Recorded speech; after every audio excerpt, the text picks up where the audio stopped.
네, 우리가 갈라디아서를 계속 봅니다. 여러분, 본문은 우리가 지난주에 본 이 바울의 세 번적 자서전적 그 단락의 연속입니다.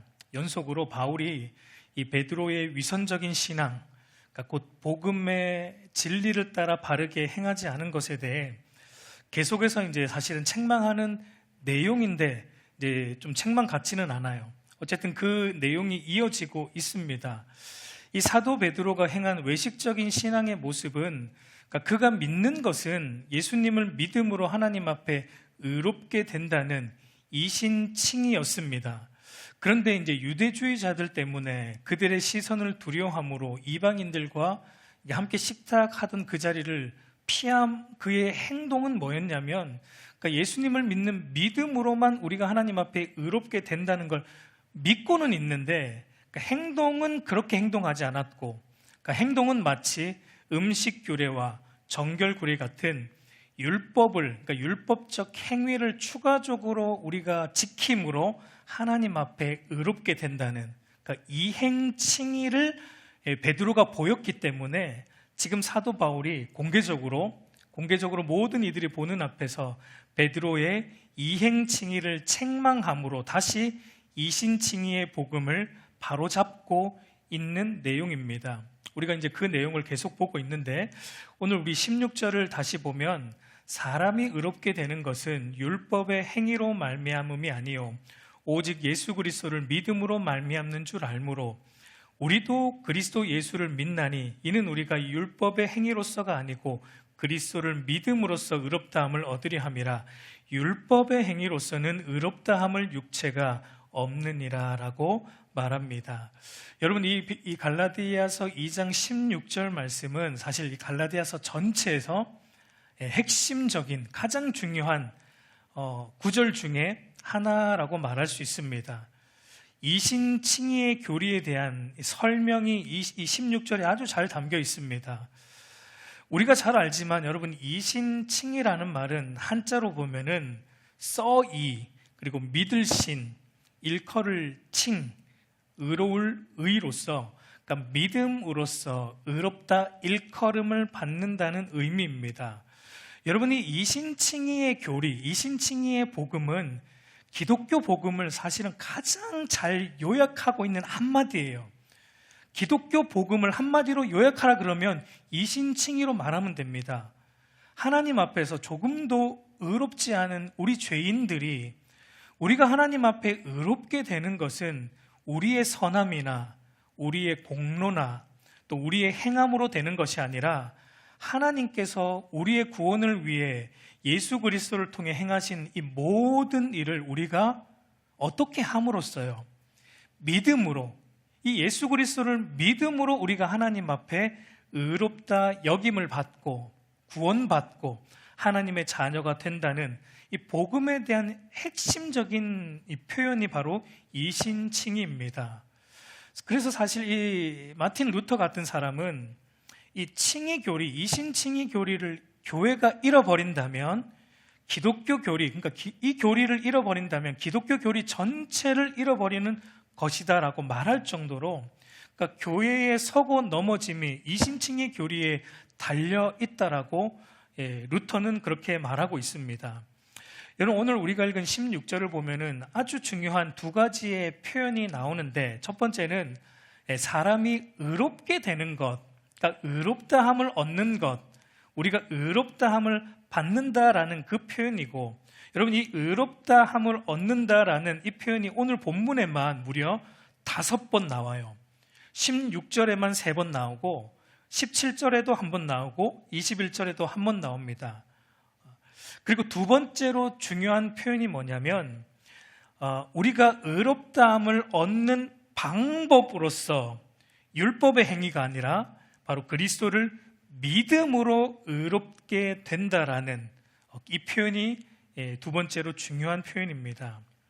여러분, 이것은 이신칭의의 아주 핵심적인 표현인데, 여러분, 사람이 의롭게 된다, 의롭다함을 얻는다라는 것은 무엇이 전제되어 있는 표현입니까?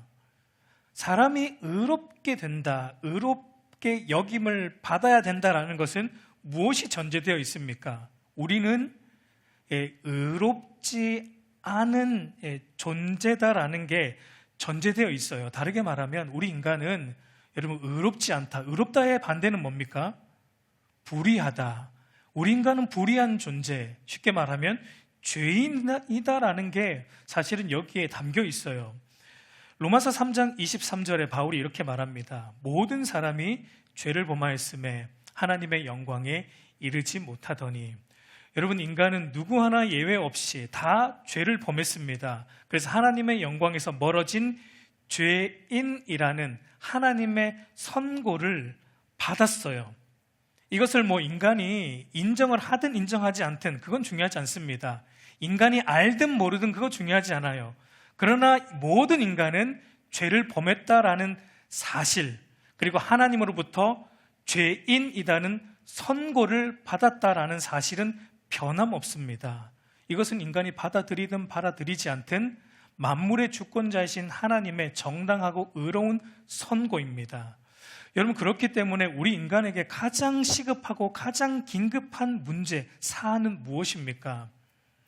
우리에게 가장 시급한 것은 의로우신 하나님 앞에서 우리가 의롭지 못한 자인 것을 아는 것입니다. 내 인생의 모든 문제는 의로우신 하나님과 이 관계가 깨어진 것으로부터 오는 것이다라는 것을 깨닫는 겁니다. 여러분, 이것도 사람들이 인정을 하든 인정하지 않든 중요하지 않아요. 사실이에요. 하나님이 말씀하시는 것이기 때문에 우리 인간의 가장 시급한 문제는 바로 우리가 죄인이라는 사실, 의롭지 않다는 사실을 깨닫는 것, 그리고 더 나아가서 우리가 하나님으로부터 의롭다함을 받아야 된다는 것, 의롭다함을 받아서 하나님과의 관계가 회복되어야 된다는 것, 그래야지만 우리 인간이 인간다워질 수 있다는 것이 오늘 우리 모든 인간이 직면한 가장 시급한 일이다라는 겁니다. 그러면 여러분, 어떻게 해야지 우리 인간이 하나님 앞에 의롭다함을 받을 수 있고, 어떻게 해야지 하나님과의 이 깨어진 관계가 회복함을 누릴 수 있습니까? 오늘 이제 바울은 거기에 대해서 오직 하나의 방법밖에 없는데, 그것이 바로 이신칭이라는 거예요. 여러분, 15절을 한번 볼까요? 15절을 보면 바울이 이런 말을 합니다. 본래 우리는 유대인이요 이방 죄인이 아니로되라고 말합니다. 여러분, 이 말은 무슨 말입니까? 우리는 유대인이고, 지금 바울이 베드로에게 하는데 우리는 본래 유대인이고 이방 죄인이 아니다. 여러분, 이 말은 유대인은 죄인이 아니다 이런 의미는 아니겠죠, 당연히. 이방인들은 죄인인데 우리 유대인은 죄인이 아니다 이런 의미는 아닙니다. 지금 바울이 말하는 것은 유대인의 특권을 강조하고 있습니다. 여러분, 당시 이제 유대인들, 이 베드로가 잘못 행한 이행칭의, 그러니까 당시 유대인들은 이행칭의의 믿음을 가지고 있었습니다. 그러니까 유대인들은 무엇을 가졌습니까? 이방인들과는 다르게 율법을 가졌어요.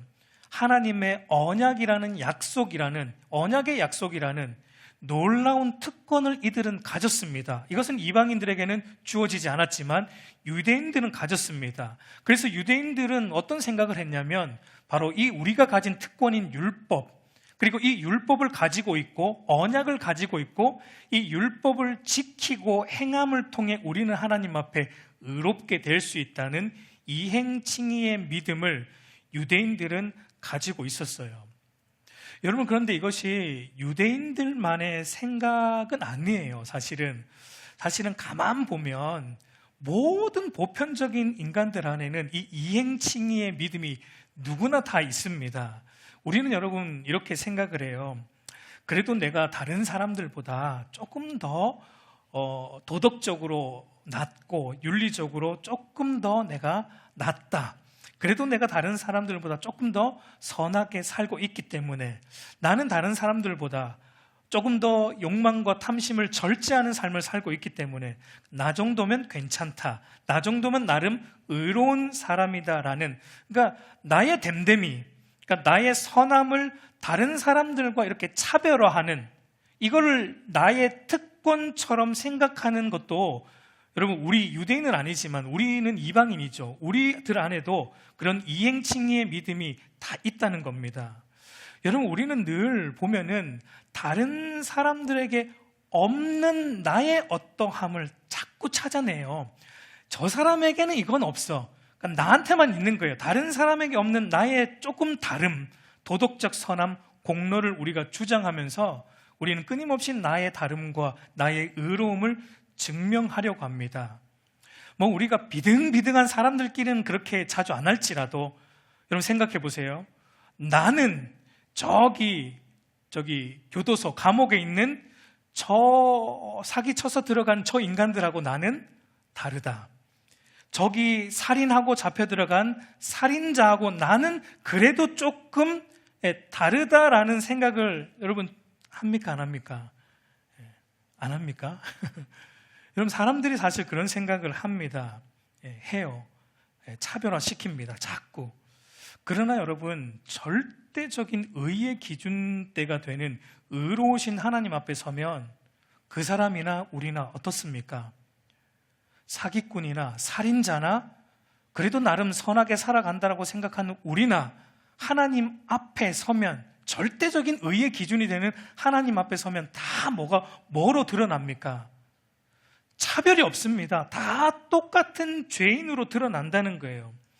율법이라는 특권을 가진 유대인이나 율법이 없는 이방 죄인이나 다 하나님 앞에 서면 똑같은 죄인으로 드러난다고 지금 사도 바울은 말하고 있는 겁니다. 여러분, 사실 기독교 복음이 인기 없는 이유가 여기에 있어요. 여러분, 복음이라는 것은, 우리가 믿는 복음은 여러분 내가 남들보다 조금 더 나은 어떤 것에 대해 알아주거나 인정해 주지 않습니다. 나름 선하게 살려고 애쓰는 나와 진짜 악하게 사는 그런 흉악한 살인자를 차별화하지 않고 똑같은 죄인으로 보기 때문에 여러분, 우리 안에 자존심이 있어요. 타락한 인간이 자존심이 있습니다. 그러니까 자존심이라는 게 있는 인간이 그런 사람과 나를 똑같이 취급한다라는 게 용납이 안 돼요. 근데 복음은 그렇게 취급을 합니다. 그러니까 여러분, 인간은 태생적으로 이 기독교 복음을 싫어하는 겁니다. 어떻게든 나와 저기 악한 사람과 조금 차별을 두고 싶은데 기독교 복음은 도덕군자나 아주 선한 도덕군자나 살인 강도나 조금도 차별 없이 하나님 앞에서 동일한 죄인이다라고 말하니까 다른 사람들과 비교해서 자꾸 나의 다름을 보여내기를 좋아하는 이 죄의 본성을 가진 우리 인간들은 기독교 복음이 싫은 겁니다. 여러분, 이 세상의 모든, 기독교가 아닌 모든 다른 종교, 이 세상의 모든 철학의 근간은 바로 이거예요. 이행칭의입니다. 사람이 자신의 행위와 능력으로, 그러니까 자신의 됨됨이로 의롭다함을 받고 하나님께 받아들여지려고 합니다. 여러분, 인간은 끊임없이 자신의 열심, 노력, 자기의 지혜로 이루어낸 자신의 어떠함과 다름을 보여내고 싶어 해요. 그러나 여러분, 성경은 이 모든 인간의 노력에 대해 뭐라고 지금 말하고 있습니까? 인간의 모든 일은 차별화시키는 것을 성경은 지금 뭐라고 말합니까? 우리 16절 하반부를 보면 이렇게 말합니다. 율법의 행위로서는, 그러니까 우리가 하는 행위, 우리의 선함, 우리의 공로, 우리의 다름, 우리의 됨됨이, 우리의 노력, 율법의 행위로서는 어떻게 된다고요? 의롭다함을 얻을 육체가 한 사람도 없다라고 성경은 단언하고 있습니다. 여러분, 율법을 지키는 행위로 하나님 앞에 의롭게 될 수 있는 실력이 있는 인간이 이 세상에 단 한 명도 없다는 거예요. 왜 그렇습니까? 여러분, 성경은 계속 말하지만 우리는 죄인입니다. 그냥 죄인이 아니고 전적으로 부패한, 그러니까 우리 안에는 어떠한 소망도 없는, 우리 안에는 어떤 선함도 없는 전적으로 부패한 소망 없는 죄인이기 때문입니다. 그렇기 때문에 여러분, 타락한 인간은 이제 하나님의 의의 기준인 율법을 지킴으로, 나의 노력으로, 나의 공로로, 나의 됨됨이로 하나님 앞에 의롭다함을 의롭다고 여김을 받을 수 없고, 그렇게 하나님께 받아들여지는 우리의 모든 수고와 노력은 밑빠진 독에 물 붓기와 같은 헛수고와 같다라는 것을 성경은 말하는 거예요. 그러니까 여러분, 복음이요, 사실은 우리 인간에게 힘을 쭉 빼게 만듭니다. 뭐 좀 하려 그러면 그거 아니다 그러거든요. 사실 복음이 사실 그래요. 우리가 뭔가 하나님 앞에 우리가 뭔가를 해서 뭔가 조금 보여내려 그러면 하나님이 그거 아니다라고 말씀하시니까 어떤 면에서 보면은 뭔가 우리의 힘을 쭉 빼는 느낌이 있습니다. 여러분, 그러면 왜 하나님이 율법을 주셨습니까? 왜 율법의 행위로 의롭다함을 받을 수 없다라고 말하면서 왜 그러면 율법을 주셨습니까? 율법을 주신 이유가 무엇입니까? 여러분, 하나님이 우리에게 율법을 주신 이유는요, 우리에게 행위라는 걸 주신 이유는 우리가 율법을 지켜서 의롭게 되라고 주신 게 아닙니다. 하나님께서 우리에게 율법을 주신 이유는 해보라는 겁니다. 해보면 뭘 안다는 겁니까? 우리가 얼마나 하나님의 기준에 미치지 못하는 죄인인지 해보면 깨닫게 된다는 겁니다. 하나님께서 예수 그리스도를, 그리고 이 율법을 통해 우리가 하나님의 기준에 얼마나 미치지 못하는 죄인인 걸 깨닫게 되면은 하나님께서 예수 그리스도를 믿음으로 우리에게 구원의 은혜를 값없이 주실 때 이 이신칭의의 복음의 은혜를 우리로 하여금 당연한 것으로 받지 않고 은혜로 받게 하려는데 율법을 주신 목적이 있어요. 여러분, 인간은 하나님의 절대적인 의의 기준이 되는 율법 앞에 섰을 때, 와, 이거 한번 해볼 만한데? 나는 이거 할 수 있을 것 같은데? 이렇게 되는 게 아니고, 하나님의 절대적인 기준이 우리가 율법 앞에 맞닥뜨렸을 때 베드로의 고백처럼, 주여 나를 떠나소서, 나는 죄인입니다. 나는 전적으로 부패한 가망 없는 죄인입니다. 여러분, 이것을 깨닫게 되는 거예요. 그래서 율법을 통해 나의 이 가망 없음, 죄인됨을 깨닫게 되면, 내가 영적으로 죽은 병든 죄인임을 깨닫게 되면, 그때 비로소 여러분, 우리에게 눈이 열려요. 그때 나에게는 소망이 없다는 눈이 열리고, 그래서 눈을 이제는 누구에게 돌립니까? 이제는 그전에는 계속해서 나를 봤습니다. 나라는 사람을 보고 내가 뭔가 할 수 있을 것 같은데 내가 무너지니까 그 다음에 우리의 시선이 어디로 돌아갑니까? 예수 그리스도에게로, 우리가 지키지 못한 율법을 지키신 그리스도에게로 우리의 시선을 돌릴 수 있는 은혜가 율법을 통해 주어지는 겁니다. 갈라디아서 3장 24절 말씀, 이렇게 그래서 사도 바울이 말하는데 우리 한번 같이 읽어보겠습니다. 이같이 율법이 우리를 그리스도께로 인도하는 초등교사가 되어 우리로 하여금 믿음으로 말미암아 의롭다함을 얻게 하려 함이라.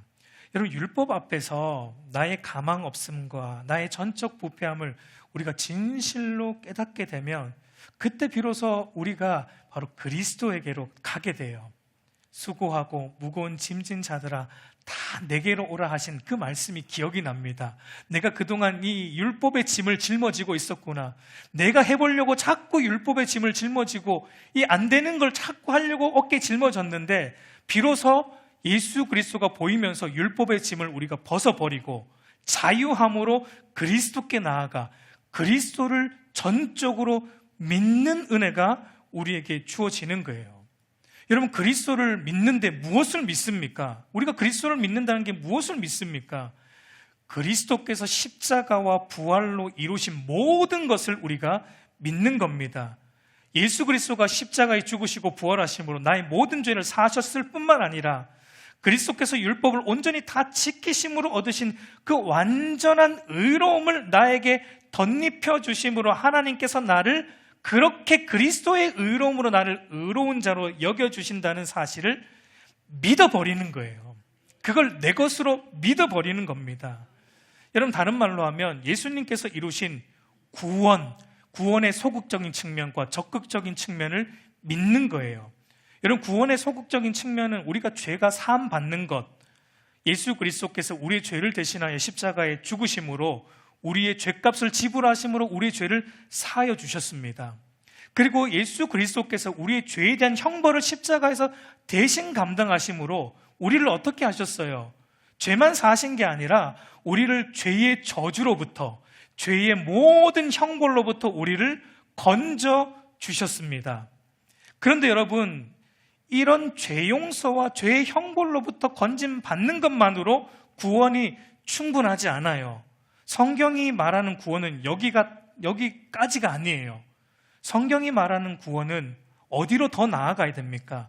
구원의 궁극적인 골이 뭐냐면 우리가 죄 용서 받는 것으로 그치지 않고 죄 용서를 받은 것은 이제 empty, 제로 상태가 된 겁니다. 그러면 여러분 채워져야 돼요.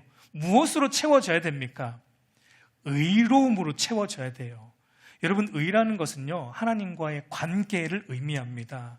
의롭다는 건 하나님은 완전히 의로우신 분이기 때문에 그분과 우리가 관계를 하고 그분과 관계를 회복하려면 우리가 의로운 존재가 돼야 돼요. 채워져야 돼요. 의로. 근데 우리의 의로는 안 되니까 바로 예수 그리스도께서 율법을 온전히 지키심으로 이루신 그 그리스도의 완전한 의로움을 우리에게 주심으로, 전가시켜 주심으로 우리가 하나님과의 관계가 회복되었고, 그래서 구원 안에 있는 모든 은택이 바로 우리에게 주어짐으로 이제는 적극적으로 하나님과 동행하는 삶을 살아가게 하는 이 구원의 적극적인 측면으로 나아갑니다. 그러니까 이 죄 용서와 의롭다함을 얻어서 하나님과의 관계가 회복되는 이 구원의 소극적인 측면과 적극적인 측면이 우리에게 오는데 무엇을 통해 우리에게 실질적으로 옵니까? 이것이 무엇을 통해 우리에게 실질적으로 온다고 이신칭의의 교리가 말합니까?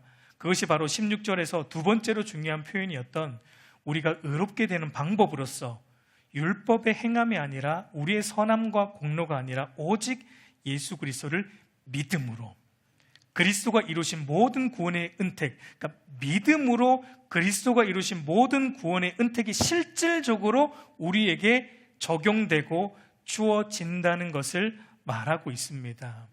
여러분, 믿음이라는 것은 바로 그리스도가 이루신 모든 구원이 우리에게 오는 통로예요. 그러니까 믿음이라는 것은 구원을 받는 손과 같아요. 하나님이 값없이 주시는 구원을 우리는 믿음이라는 손으로 받아서 내 것으로 받는 것입니다. 그런데 여러분, 중요한 것은 무엇입니까? 이 믿음조차도 우리가 한 게 아니라는 거예요. 믿음조차도 우리로부터 나온 게 아니라 하나님의 선물이고 하나님의 은혜라는 것을 아는 겁니다. 에베소서 2장 8절과 9절 말씀 우리 한번 같이 보겠습니다. 너희는 그 은혜에 의하여 믿음으로 말미암아 구원을 받았으니 이것은 너희에게 난 것이 아니요 하나님의 선물이라. 행위에서 난 것이 아니니 이는 누구든지 자랑하지 못하게 함이라 라고 말합니다. 여러분, 이게 복음인데, 복음은 여러분 우리로 하여금 뭔가 우쭐댈 수 있는 여지를 지금도 주지 않고 있는 것을 보게 돼요. 행함으로는 안 된다. 그럼 믿음으로 우리가 의롭게 되니까 이 믿음도 우리는 내가 믿었다라고 말하고 싶은데, 내가 믿었다라고 말하면서 조금 우리가 우쭐대고 싶은데 지금 성경은 그것도 막고 있습니다. 아니, 믿음도 너희가 믿은 게 아니다. 믿음조차도 하나님이 너희에게 은혜로 주신 선물에 불과하다라고 말하면서 우리로 하여금 우리의 우쭐됨을 성경은 다 부정해 버립니다. 모든 것이 주에게로 나오고 주로 말미암고 주에게로 돌아가기 때문에 모든 영광은 하나님께만, 주님께로만 돌려져야 함이 마땅하다는 거예요. 자랑하는 자는 주 안에서만 자랑하라는 것입니다.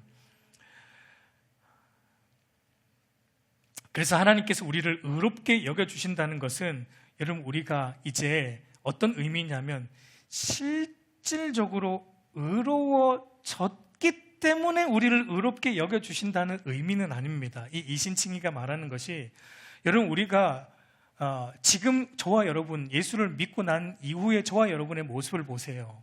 우리의 삶을 보세요. 여러분, 우리가 정말 의롭게 살고 있습니까? 물론 여러분, 우리가 의롭게 살려고 몸부림치고 있으리라고 믿습니다. 그럼에도 불구하고 우리는 여전히 뭘 짓습니까? 여전히 우리는 죄 가운데 놓여 있고 죄를 짓는 죄인이에요. 그 말은 우리는 여러분 사실은 아직 의롭지는 않아요. 그렇게 볼 때 의롭진 않습니다. 그럼에도 여러분, 하나님은 우리를 어떻게 여겨주십니까? 의로운 존재로 여겨주신다는 거예요. 여러분, 이 말이 뭡니까? 그러니까 이신칭의가 말하는 것은 우리가 실제로 의로워서 의롭다는 게 아니라 우리 예수 그리스도가 우리 안에 계시기 때문에, 그러니까 그리스도 때문에 우리를 의로운 자로 여겨주신다, 간주해 주신다라는 게 칭의의 제일 중요한 개념이에요. 그래서 여러분, 칭의가 말하는 의롭게 여겨주신다라는 말을 흔히 조금 이제 어려운 말이지만 법정적 선언이라고 표현을 해요. 마치 법정에서 판사가 죄를 지은 피고를 향해서 무죄라고 선고해 주는 것과 같은 의미라는 겁니다. 여러분, 그 피고는 죄를 지었기 때문에 이 법정에 온 거예요.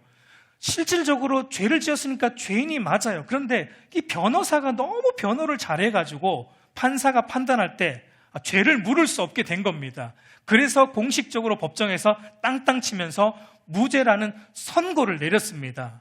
그렇다고 그 사람이 죄가 없습니까? 죄는 있어요. 그러나 법정적으로만 선언이 된 거예요. 무죄라고. 그래서 신분적으로만 자유롭게 된 것이지 그 사람은 여전히 죄인이에요.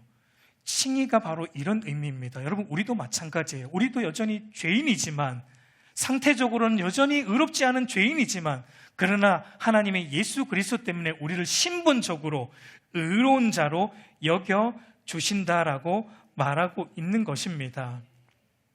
그래서 여러분, 루터는 바로 이런 이신칭의를 가지고 그리스도인이 어떤 존재인가, 그리스도인은 죄인인 동시에 의인이다 라고 표현을 했고, 또 의로워져 가는 죄인이다라는 표현을 쓰고 있는 것을 보게 됩니다. 그러므로 여러분, 우리가 예수님을 믿음으로 의롭다 함을 받았다고 해서 앞으로 우리가 죄를 전혀 안 짓는 상태가 되는 것은 아니라는 겁니다. 우리는 여전히 죄인이에요. 그렇다고 이것은 또 우리의 죄를 정당화하거나 죄를 마음대로 지어도 된다는 말은 절대 아닙니다. 중요한 것은 뭐냐면, 우리가 예수님을 믿은 이후에 다시 죄를 지을 수 있어요. 고의적으로 짓지 않겠지만 우리가 연약함으로 죄를 지을 수 있고, 우리가 때로는 하나님 말씀에 순종하는 일에 실패할 수 있습니다. 그러나 중요한 것은 우리가 죄를 짓고 또 하나님 말씀을 순종하는데 실패한다고 해서 하나님이 우리를 의롭다고 선언하신 것을 다시 번복하는 일은 절대로 없다는 거예요. 여러분, 이거는 단번의 선언이고 영원한 하나님의 법정적 선언이에요. 하나님 나라에서, 하나님의 법정에서 한 번으로 끝난 선언입니다. 그러니까 여러분, 우리가 예수 그리스도를 믿는 신자는 더 이상 뭐가 없습니까? 비록 우리가 죄를 지어도 우리는 뭐가 없어요. 정죄 받는 일이 없고 우리는 하나님의 심판이 없는 겁니다. 죄를 지으라는 말은 아닙니다. 오해하지 마세요. 우리가 연약함으로 죄를 지을지라도 우리가 그것 때문에 정죄함을 받고 거기에 사로잡힐 일이 없고 우리는 심판을 받지 않아요. 우리의 구원은 좌절되는 일이 없고 실패되는 일이 없고, 우리의 구원은 우리가 죄를 지어도 영원히 한 구원이라는 겁니다. 왜냐하면 여러분, 율법을 지켜 행하는 내가 구원의 주체가 아니라 모든 율법을 지키신 예수님을 믿는 믿음으로 나를 의롭다 여겨주시는 하나님이 나의 구원의 주체이기 때문이에요. 여러분, 이게 이신칭의의 복음입니다. 그러니까 이신칭의의 복음을 우리가 바르게 붙잡고 있는 것이 얼마나 우리에게 유익이고 우리의 구원에 대한 확신이 드는지 모릅니다. 이게 견고하지 않으면 여러분, 우리가 하는 우리의 행동에 우리의 믿음이 흔들리고 우리의 구원의 확신이 흔들리는 일들이 일어나는 겁니다. 근데 여기에서 또 이신칭의를 주장하다 보면 하나의 반론이 제기가 돼요. 이신칭의의 교리는 믿음으로만 의롭게 된다, 우리의 행함은 중요하지 않다, 이신칭의의 이런 교리는 죄를 조장한다라는 반론을 제기하게 돼요. 17절 말씀을 보면 이렇게 말합니다.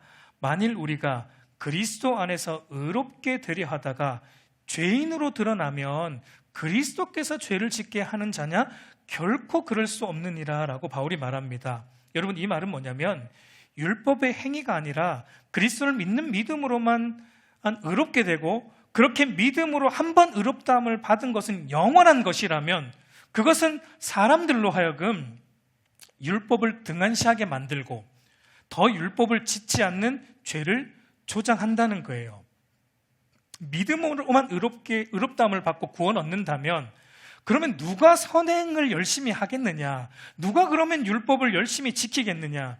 차라리 선행을 행하고 율법을 열심히 지키는 것을 더해서 구원을 얻는다는 이행칭의의 가르침을 가르쳐야지 사람들로 하여금 더 열심히 선행을 행하고 율법을 지키며 살아가게 되는 것이 아니냐라는 이 반론을 제기하는 거예요. 근데 여러분, 바울이 뭐라고 말합니까? 우리 17절 말미에 결코 그럴 수 없느니라 라고 단호하게 말합니다. 여러분, 사실 로마서에도 이런 논리가 나오지 않습니까? 은혜를 더하게 하려고 죄 가운데 더 거하겠느냐?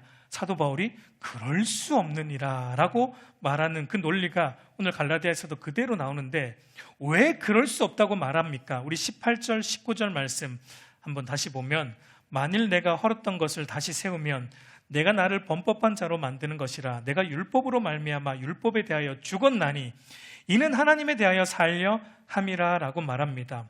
왜 결코 그럴 수 없는가? 믿음으로만 의롭게 된다라는 것이, 율법을 등한시하게 만드는 것이 절대 그렇게 될 수 없는 이유가 무엇인가? 오늘 바울은 뭐라고 말하냐면, 이신칭의의 복음을 바르게 깨닫고 그 복음을 받고 나면 하나님 앞에 우리가 어떻게 되냐면, 하나님 앞에 의롭게 되려는 수단으로서 율법을 헐어버리게 된다는 거예요.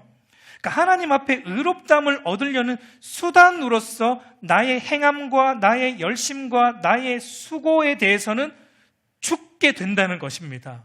그러나 하나님을 더 깊이 알고 하나님의 뜻대로 더 살아가고자 하는 동기로서의 율법을 더 사랑하게 되는 일이 이신치기 복음을 받을 때 우리 안에 일어난다라는 거예요.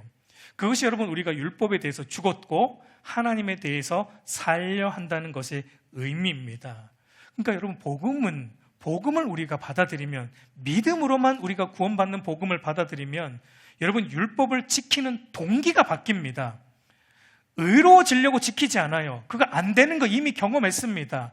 이미 거기에 대해서 복음을 만나기 전에 율법의 행위에 대해서는 우리가 좌절했어요. 안 되는 거 알았어요. 그러니까 율법을 지켜서 의로워지려고 율법을 이제는 더 이상 지키지 않아요. 뭐 때문에 지킵니까? 나를 사랑하사 자기 몸을 버리신 하나님의 아들 예수 그리스도를 믿는 믿음 안에서 하나님의 사랑 때문에 율법을 사랑함으로 지키게 된다라는 것을 바울이 말하고 있습니다. 다른 이유가 없습니다. 율법을 지키는 다른 이유가 없어요. 여러분, 우리의 모습을, 우리의 신앙생활을 한번 돌아보십시오. 만약에 우리가 왜 말씀대로 살려고 지금 애쓰고 있는가? 우리가 왜 이 수요일 저녁까지 이렇게 예배하려고 나오고 있는가? 우리가 왜 주의 일에 헌신하려고 애쓰고 있는가? 그 여러분 동기를 한번 보세요. 그 동기를 한번 보세요.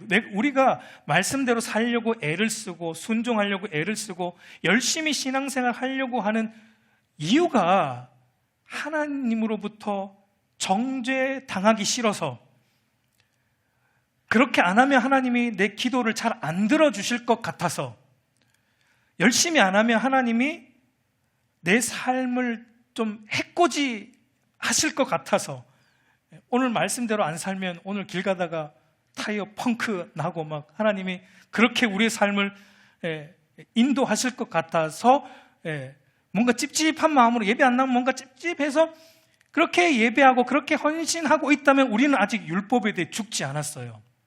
여전히 우리는 율법에 대해 살아 있습니다. 그거는 율법에 대해 죽지 않은 거라는 거예요. 이제 여러분, 율법을 대하는 태도가 바뀌는 거예요. 이신칭의 복음은 우리로 하여금 율법으로부터 자유하게 합니다. 율법을 사랑하게 만들어요. 하나님의 율법을 즐거워하게 만드는 거예요. 시편 기자의 말처럼 하나님의 율법을 주야로 묵상하게 만들어요.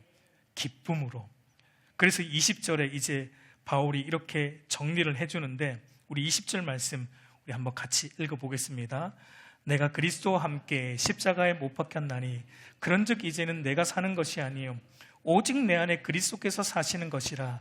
이제 내가 육체 가운데 사는 것은 나를 사랑하사 나를 위하여 자기 자신을 버리신 하나님의 아들을 믿는 믿음 안에서 사는 것이라. 여러분, 우리가 예수님을 믿음으로 의롭다함을 받을 때 우리 안에 어떤 일이 일어나냐면 성령 하나님의 내주하심으로 예수님의 모든 것이 내 것이 되는, 예수님과 내가 한 몸 되는, 예수님과 연합되는 놀라운 이 신비한 영적인 이 연합을 우리가 경험하게 된다는 거예요. 그래서 여러분, 특별히 바울은 우리가 예수님을 믿음으로 예수님의 십자가와 부활에 참여하게 되었다는 것을 특별히 강조합니다. 여러분, 예수님이 언제 십자가에 달려 죽으시고 부활하셨습니까? 여러분, 예수님이 십자가에 달려 죽으시고 부활하신 것 시간적으로 보면 2000년 훨씬 전에 일어났던 사건, 과거적 사건입니다. 그런데 여러분, 우리가 예수님을 믿을 때 성령 하나님이 우리 안에 내주하심으로 우리 안에 어떤 일이 나냐면 예수님과 연합됨으로 나도 2000년 전에 예수님이 십자가에 돌아가시는 그 자리에서 나도 십자가에 못 박혀 죄에 대한 나의 옛사람이 죽었다는 겁니다. 그리고 예수님이 사흘 뒤에 다시 부활하시는 그때 나도 예수님과 한 몸 되어서 예수님과 함께 부활함으로 새 사람으로 새롭게 태어났다는 거예요. 그러니까 여러분, 지금 여러분을 보는 관점이 달라져야 됩니다. 지금 나는 예전의 나가 아니라는 것을 바울은 말하고 있어요. 지금 나는 예전의 나가 아니고 완전히 새로운 나라는 겁니다. 고린도후서 5장 17절 말씀에 그런즉 누구든지 그리스도 안에 있으면 새로운 피조물이라. 이전 것은 어떻게 해요? 지나갔으니 보라 새 것이 되었도다. 여러분, 이제 더 이상 그리스도를 믿기 전에 나로 돌아갈 수 없습니다. 나 돌아갈래? 안 됩니다, 여러분. 안 돼요. 못 돌아갑니다. 돌아간다는 것은 아직 믿지 않은 거예요. 예전에 나는 여러분 죽었습니다. 이제는 그리스도 안에서 새롭게 태어난 그리스도와 한 몸 된 나입니다. 이게 지금 우리의 정체성이에요. 그래서 여러분, 이제 내 삶을 주도하는 것은 내가 아니에요. 내가 아닙니다. 내 삶을 지금 주도하는 건 내가 아니고 내 안에 계신, 내 안에 사시는 그리스도가 내 삶을 주도한다라는 거예요. 여러분, 내 안에 계신, 내 안에 사시는, 우리 안에 사시는 그리스도는 어떤 분입니까? 그분은 여러분 죄를 미워하는 거룩한 분이십니다. 그분은 율법을 폐하신 분이 아니에요. 율법을 완전하게 이루신 분이에요. 그러므로 그분이 내 안에 사신다. 내가 그분과 한 몸 되었다. 그러면 나는 마땅히 어떻게 살게 된다는 겁니까? 율법을 등한시한다고요? 바울은 그럴 수 없느니라. 왜? 내 안에 계신 예수 그리스도가 율법을 폐하지 않은 분이신데 내가 어떻게 율법을 폐한다는 겁니까? 그럴 수 없다는 거예요. 내 안에 계신 예수 그리스도가 죄를 미워하시니까 나도 죄를 미워합니다. 죄를 거부합니다. 죄와 피 흘리기까지 싸우는 삶을 삽니다. 내 안에 계신 그리스도가 율법을 완전히 성취하신 분이기 때문에 나도 율법을 사랑합니다. 그리고 율법을 더 지키려고 합니다. 의로워지려고요? 아니요. 사랑하기 때문에 지키려고 하는 거예요. 율법을 통해 하나님을 더 깊이 알고자 지키려고 하는 거예요. 다른 이유가 없어요. 더 열심히 지키면 하나님 뭘 또 더 주실 것 같아서 그건 관심 없어요. 이신칭의의 복음을 믿으면 그건 관심 없어요. 율법을 지키는 것은 나를 사랑하사 나를 위하여 자기 몸을 버리신 하나님의 아들을 믿는 그 믿음 때문에 율법을 사랑하고 지키는 거예요. 그렇기 때문에 그럴 수 없는 일화가 나올 수밖에 없는 겁니다. 우리 사랑하는 성도 여러분, 이제 말씀을 맺겠습니다.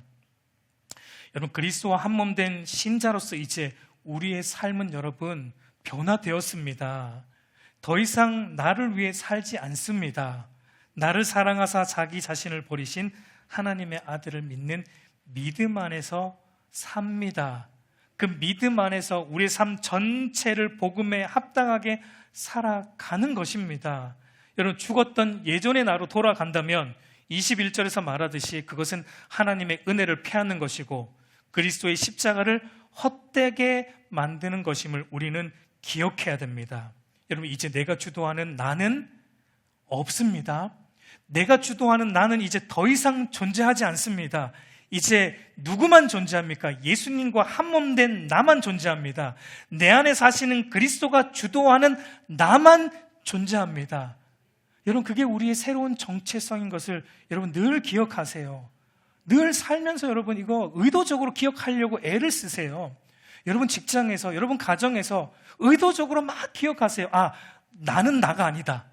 나는 그리스도다라고 기억하세요. 왜냐하면 하나님이 우리를 그리스도로 보시기 때문에 나는 그리스도와 한몸된 나라는 정체성으로 여러분 날마다 복음에 합당하게 살아가는 저와 여러분 되기를 우리 주님의 이름으로 축복합니다.